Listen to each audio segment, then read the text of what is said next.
सो hey everyone, कैसे आप सब लोग। आज हम बात करेंगे एंजाइना पेक्टोरिस के बारे में। ये एक हार्ट से रिलेटेड प्रॉब्लम होती है जिसमें चेस्ट में पेन होता है। तो ऐसे पेशेंट जिनको हार्ट से रिलेटेड कोई भी बीमारी होती है तो उनमें ये प्रॉब्लम दिखाई देती है, जिसे एंजाइना के नाम से भी जाना जाता है। तो आज हम इस वीडियो में समझेंगे क्या कारण होते हैं इसे होने के, क्या लक्षण होते हैं और क्या इनकी ट्रीटमेंट थेरेपी हो सकती है एंजाइना को ठीक करने की। सारी चीज़ें हम अच्छे से डिस्कस करेंगे। आप वीडियो के एंड तक बने रहिएगा, बिल्कुल भी स्किप ना करें। इसमें सारी चीज़ें आपको अच्छे से समझ में आ जाएगी। तो चलिए सबसे पहले समझते हैं एंजाइना पेक्टोरिस होता क्या है एक्चुअली। तो एंजाइना पेक्टोरिस में क्या होता है, जो आपका हार्ट होता है वहाँ तक प्रॉपर ऑक्सीजन नहीं डिलीवर हो पाता है और उसके कारण क्या हो सकते हैं, जो आपकी कोरोनरी आर्टरी होती है उसके अंदर में भी ब्लॉकेज हो जाए या फिर प्रॉपर जो ऑक्सीजन है उसका सप्लाई ना हो पाए। तो इसके कारण जो हार्ट होता है वो सफ़र करता है लेक ऑफ ऑक्सीजन के कारण, और फिर एक कंडीशन बनती है जिसमें सीवियर पेन होता है चेस्ट में। जो आपकी चेस्ट बोन होती है उसमें उसके वहाँ पर आपको बहुत ज़्यादा तेज़ी से चेस्ट पेन होता है, चेस्ट में जलन टाइप आपको महसूस होती है। Often also spreading to the shoulder arms, और जो पेन होता है वो आपकी शोल्डर में जा सकता है और आपकी आर्म्स तक भी जा सकता है। ज़्यादातर ये लेफ्ट हैंड में होता है, जो लेफ्ट हैंड का शोल्डर और आर्म्स होती है वहाँ तक जाता है। साथ ही जो आपकी नेक, जो गर्दन होती है, और जो आपका जॉ होता है, जो मतलब कि उसमें भी ये प्रॉब्लम जो होती है वो जो पेन होता है वो होने लगता है। Owing to an inadequate blood supply to the heart, और किसके कारण होता है ये, कम मात्रा में जो हार्ट होता है उस तक जो ऑक्सीजन और ब्लड का सप्लाई होता है वो कम मात्रा में पहुंचता है। इसके कारण ये एंजाइना पेक्टोरिस जो प्रॉब्लम होती है दिखाई देती है। सिंपल भाषा में समझे तो हार्ट के यहाँ पर पेन होना किसके कारण, lack of flow blood flow to the heart. Heart तक ब्लड की कमी होने के कारण हार्ट तक प्रॉपर ऑक्सीजन नहीं पहुंचेगा और उससे चेस्ट पेन वहाँ पर होने लगेगा। तो यही होता है एंजाइना पेक्टोरिस के बारे में। आई होप आपको समझ में आई होगी। अब आगे बढ़ते हैं हम। आई होप आपको समझ में आ गया होगा। हमारा हार्ट पूरा का पूरा मसल से बना हुआ होता है और जो हार्ट की मसल्स होती है उनमें लेक ऑफ ऑक्सीजन की कमी के कारण वहाँ पर सीवियर मात्रा में पेन होता है, उसे ही हम एंजाइना पेक्टोरिस कहते हैं। तो चलिए डिस्कस करते हैं इसकी क्योजेस के, कि किन क्योजेस के कारण एंजाइना पेक्टोरिस हो सकता है। तो सबसे कॉमन क्योज जो होता है एंजाइना पेक्टोरिस का वो होता है ब्लॉकेज। जो आपकी कोरोनरी आर्टरी होती है उसके अंदर किसी कारणवश ब्लॉकेज हो जाना, ये एक सबसे पहला और कॉमन क्योज होता है एंजाइना पेक्टोरिस का। कोरोनरी आर्टरी क्या होती है, ऐसी आर्टरी जो कि हार्ट तक ब्लड को सप्लाई करती है। इसके ऊपर रिकॉर्डेड लेक्चर हमने रिकॉर्ड करके डाल दिया, जिसकी लिंक आपको डिस्क्रिप्शन में मिल जाएगी। तो कोरोनरी आर्टरी क्या होती है, blood supplier of the heart. Artery narrow हो सकती है, नेरो मतलब कि सिकुड़ सकती है, किसके कारण, उसके अंदर प्लेग डिपॉजिट हो सकता है। प्लेग मतलब कि थ्रोम्बोस बन सकता है, जिसके कारण जो ब्लड होता है वो हार्ट तक प्रॉपर मात्रा में नहीं पहुंच पाता है। एंजाइना पेक्टोरिस वहाँ भी हमें दिखाई दे सकती है, यानी कि जब ज़्यादा मात्रा में फिजिकल कोई वर्क करते हैं या फिजिकल एक्सरसाइज करते हैं, ऐसे टाइम पर आपके हार्ट में जो ऑक्सीजन की डिमांड होती है वो बढ़ जाती है, और वहाँ पर अगर ऑक्सीजन नहीं मिल पाता है ऐसे टाइम पर तो भी एंजाइना पेक्टोरिस दिखाई देने को मिल सकती है। एंजाइना पेक्टोरिस ऐसे टाइम पे भी दिखाई दे सकती है जब आपकी कोरोनरी आर्टरी या तो इन्फ्लाम्ड हो जाए, उसमें इन्फ्लामेशन हो जाए, मे बी वो इन्फेक्टेड हो जाए और किसी वजह से इंजर्ड हो जाए। अगर कोई भी कारणवश आपकी कोरोनरी आर्टरी में डैमेज आता है, इट मीन्स वहाँ पर आपको एंजाइना पेक्टोरिस दिखाई दे सकती है। एक इंसान को ज़्यादा रिस्क होती है एंजाइना होने की अगर उसे ये सारी चीज़ें होती है तो। मे बी उसे अगर डायबिटीज़ हो तो उसे ज़्यादा चांस हो सकते हैं एंजाइना होने के, हाई ब्लड प्रेशर, बीपी बढ़ने की प्रॉब्लम हो, या फिर उसकी बॉडी का जो कोलेस्ट्रॉल है उसकी मात्रा भी हाई हो। अगर ज़्यादा कोलेस्ट्रॉल रहेगा उसके ब्लड के अंदर तो भी चांस है कि उसे एंजाइना पेक्टोरिस हो जाए। और may be history of heart disease, या फिर उसे पास्ट में कभी हार्ट डिसीज रही हो तो उसे भी एंजाइना होने के चांसेस रहते हैं। या फिर असेडेंटरी लाइफस्टाइल, ऐसी लाइफस्टाइल जहाँ पर ज़्यादा वर्क ना हो, बैठे बैठे सारा काम किया जाता हो, ज़्यादा इंसान चलता फिरता ना हो, तो मे बी है कि उसे भी ये प्रॉब्लम जो दिखाई वो फेस करनी पड़ सकती है। दूसरे रिस्क फैक्टर्स भी हो सकते हैं, जैसे कि स्मोकिंग, अगर कोई ज़्यादा स्मोक करता है तो उसे भी प्रॉब्लम फेस करनी पड़ सकती है। वहीं ओबेसिटी, ऐसे लोग जो कि ज़्यादा मोटे होते हैं उनमें आमतौर पर ज़्यादा हार्ट डिसीज जो होती है दिखाई देती है। और फिर एज फैक्टर भी हो सकता है, अगर किसी की एज हो गई हो तो उसके कारण भी ये प्रॉब्लम उसे फेस करनी पड़ सकती है। ज़्यादा स्ट्रेस लेने से भी एंजाइना हो सकता है।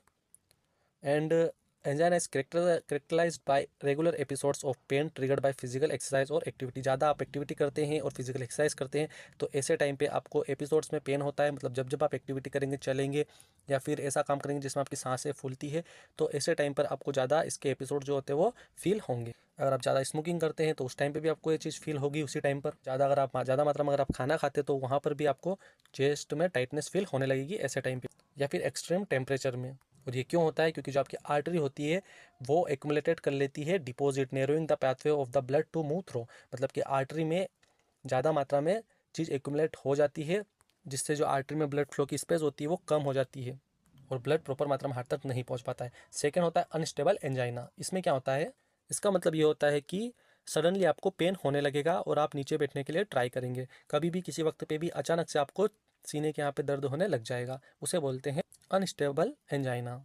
या फिर ज़्यादा मात्रा में अगर मेडिसिन लेते हैं तो उनका और रिस्पॉन्ड भी अगर हो जाता है तो भी आपको अनस्टेबल एंजाइना फेस करना पड़ सकता है। और इस टाइप का एंजाइना क्यों होता है? क्योंकि आपकी जो आर्टरी होती है उसके अंदर में भी ब्लड क्लॉट दिखाई देता है। अगर ब्लड क्लॉट हो जाता है आपकी आर्टरी में तो ऐसा अनस्टेबल एंजाइना आपको फेस करना पड़ सकता है। और ये चीज़ सीवियर मात्रा में जा सकती है, आपको हार्ट अटैक भी क्योज कर सकती है अगर वो ब्लॉकेज टाइम पर रिमूव नहीं होता है तो। थर्ड टाइप होता है इसका वेरिएंट एंजाइना। आप वेरिएंट एंजाइना में क्या होता है, जो आपकी कोरोनरी आर्टरी होती है उसमें स्पाज्म आ जाते हैं। स्पाज्म मतलब क्यों, मरोड़े आ जाती है, कुछ मरोड़े आने के कारण भी जो ब्लड का फ्लो होता है वो कम हो जाता है और प्रॉपर मात्रा में हार्ट तक नहीं जा पाता है। ये भी एक स्पेसिफिक फॉर्म है अनस्टेबल एंजाइना का, क्योंकि ये भी किसी भी टाइम पर और किसी भी वक्त पर हो सकता है आपकी आर्टरी के अंदर। चलिए वहीं अब बात कर लेते हैं इसके साइन एंड सिम्टम्स की, कि आपकी बॉडी अगर आपको एंजाइना प्रॉब्लम आपकी बॉडी में होगी तो क्या क्या बॉडी आपको साइन एंड सिम्टम्स शो करेगी। सबसे पहले तो आपको पेनफुल सेंसेशन फील होगा ऐसे टाइम पे जब आपको स्टेबल एंजाइना होगा। जैसे कि आपका जो सेंटर होता है चेस्ट का, वहाँ पर प्रेशर और आपको वहाँ पे बेचैनी सी फील होगी, जलन टाइप वहाँ पर लगेगा आपके चेस्ट के मिडिल पे। ठीक है, आया समझ में? If often describe pressure, pressure होगा और fulfilness in the centre of the chest. Chest के यहाँ पर प्रेशर फील होगा और वहाँ पर जलन सी लगने लगेगी। और वो पेन इस प्रकार करेगा जैसे कि आपके चेस्ट के ऊपर किसी ने पत्थर रख दिया हो या फिर ज़्यादा मात्रा का वजन आपके चेस्ट के ऊपर रख दिया हो, इस टाइप का आपको पेन वहाँ पर फील होने लगेगा। और जो ये दर्द रहेगा ये आपके चेस्ट से आपकी गर्दन में आ जाएगा, गर्दन से आपके शोल्डर में आ जाएगा और शोल्डर से आपकी आर्म्स तक ये पेन जो रहेगा वो आने लग जाएगा। During an episode of stable angina you में ऑल्सो एक्सपीरियंस जैसे शॉर्टनेस ऑफ ब्रीथ, सांस लेने में आपको दिक्कत होगी, नोजिया उल्टियाँ होने लगेगी और फटीग जल्दी से आपकी बॉडी थक जाएगी, डिजीनेस यानी कि अचानक से चक्कर आने टाइप आने लगेंगे, स्वेटिंग पसीने पसीने हो जाएंगे आपका पूरा बदन, और एंजाइटी भी होने लगेगी यानी कि घबराहट आने लगेगी। अब बात कर लेते हैं डायग्नोसिस की, कि कैसे पता लगाया जाता है कि पेशेंट को एंजाइना है या नहीं है। तो इसके लिए बहुत सारे सीवियर टेस्ट होते हैं कंफर्म करने के लिए कि आपको एंजाइना है या फिर नहीं है। तो सबसे पहला तरीका होता है डायग्नोस करने का, वो होता है इलेक्ट्रोकार्डियोग्राम, ईसीजी और ईकेजी। ईसीजी के ऊपर भी हमने पूरा लेक्चर रिकॉर्ड करके डाल दिया गया, जिसकी लिंक भी मैं डिस्क्रिप्शन में मेंशन कर दूंगा। सो ईसीजी में क्या होता है, each beat of your heart is triggered by an electrical impulse generated from special cell in your heart. मतलब एक एक आपकी हार्ट की बीट वहाँ पर काउंट की जाती है, जो कि इलेक्ट्रिकल इंपल्स से आपके हार्ट से ली जाती है। और जो इलेक्ट्रोकार्डियोग्राम होता है वो रिकॉर्ड करता है सारे सिग्नल्स को आपके हार्ट से, और वहाँ पर आपको पता लगता है कि क्या प्रॉब्लम आपके हार्ट में है, आपका हार्ट किस तरह से वर्क कर रहा है। और पूरा लेक्चर रिकॉर्डेड है, आप डिस्क्रिप्शन में लिंक है, वहाँ से जाकर देख सकते हैं। सेकंड टेस्ट होता है stress test. Sometimes angina is easier to diagnose when your heart is working harder. अब स्ट्रेस टेस्ट में कैसा होता है, आपको एक्सरसाइज करवाई जाती है और आपको चलाया जाता है ज़्यादा मात्रा में या फिर दौड़ाया जाता है, सेकेंडरी बाईसाइकिल चलवाई जाती है। और ऐसे टाइम पे your blood pressure is monetise and your ECG recording are watched. और साथ ही आपकी जो ईसीजी रहेगी और जो आपका ब्लड प्रेशर रहेगा वो वहाँ पर मॉनिटर में देखा जाता है। अगला डायग्नोसिस होता है एकोकार्डियोग्राम। इसमें क्या होता है, इसमें साउंड वेव्स के द्वारा आपके हार्ट की इमेज निकाली जाती है और आपका डॉक्टर इन इमेजेस को देख करके आइडेंटिफाई लगा सकता है कि आपका एंजाइना है या फिर नहीं। नेक्स्ट आता है न्यूक्लियर स्ट्रेस टेस्ट। इस टेस्ट में क्या होता है, nuclear stress test help measure blood flow to your heart muscles at rest and during stress. ये टेस्ट उसी टाइप से कराया जाता है जैसे कि रूटीन स्ट्रेस टेस्ट होता है। इसमें क्या पता लगा जाता है कि आपका हार्ट रेस्ट के टाइम पे कैसे वर्क करता है और स्ट्रेस और प्रेशर जब हार्ट पर प्रेशर पड़ता है उस टाइम पे कैसे वर्क करता है। और इस टेस्ट में, न्यूक्लियर स्ट्रेस टेस्ट में, एक रेडियो एक्टिवेट सब्सटेंस इंजेक्टेड किया जाता है तुम्हारे ब्लड के अंदर। टेस्ट क्या करता है, आपकी बॉडी के अंदर जाकर आपके हार्ट और लंग्स की इमेज क्लिक करके ले आता है और वहाँ से डॉक्टर को आसानी होती है डायग्नोस करने में, जिसमें यह दिख सकता है कि जैसे कि आपके हार्ट की साइज़ बड़ी तो नहीं है।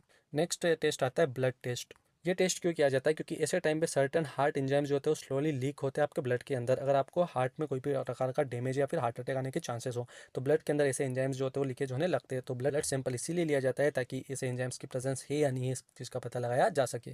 नेक्स्ट आती है कोरोनरी एंजियोग्राफी। इसमें क्या होता है, जो आपकी कोरोनरी आर्टरी होती है उसको चेक करने के लिए की जाती है। कोरोनरी एंजियोग्राफी में क्या होता है, एक्सरे इमेजिंग करते हैं to examine inside of your heart's blood vessel. जो आपके हार्ट की ब्लड वेसल्स होती है सारी की सारी, उनको चेक करने के लिए एक एक्सरे इमेज जो रहती है वो निकाली जाती है। नेक्स्ट होती है CT scan which is known as cardiac computerised tomography. इसमें क्या होता है, एक एक्सरे ट्यूब मशीन के अंदर इंसर्ट करते हैं और वो आपकी बॉडी के आसपास रोटेट करती रहती है, घूमती है, और वो आपके हार्ट और चेस्ट की इमेज को वहाँ से क्लिक करती है, जो कि क्या चीज़ शो करती है कि if your heart is arteries are narrowed और if your heart is enlarge. अगर आपके हार्ट की साइज़ बढ़ती है या फिर आपकी जो हार्ट की आर्टरीज है वो नेरो या फिर उनमें ब्लड फ्लो की कमी है, ये सारी चीज़ें ये टेस्ट जो होता है शो करता है। नेक्स्ट टेस्ट होता है cardiac MRI. In cardiac MRI you lie on table inside a long tube like machines that processed जो कि क्या करता है, डिटेल्ड इमेज देता है आपके हार्ट स्ट्रक्चर की और उस वहाँ की ब्लड वेजल्स की, सारी चीज़ों की ये एक डिटेल्ड इमेज आप डॉक्टर को प्रोवाइड करता है ताकि वो डायग्नोस करने में उसे आसानी हो।